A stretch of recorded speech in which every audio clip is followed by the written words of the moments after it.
ujenniku Caputo na po. Galo na po hindi ko. Pero magyago.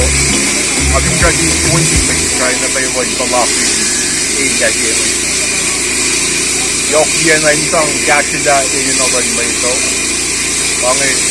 Figure like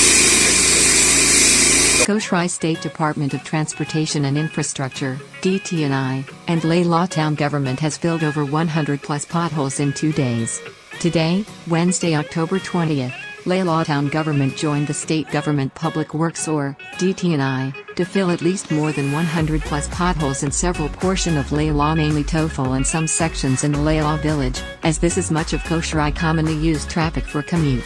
Workers from local government and state government can be seen in their task to complete the much-needed road work at Phomsang, Leh, as well as another section out in Tophol. Drivers are advised to use caution when traveling in this nearby vicinity in the coming days. Observe traffic attendant when approaching.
Messi.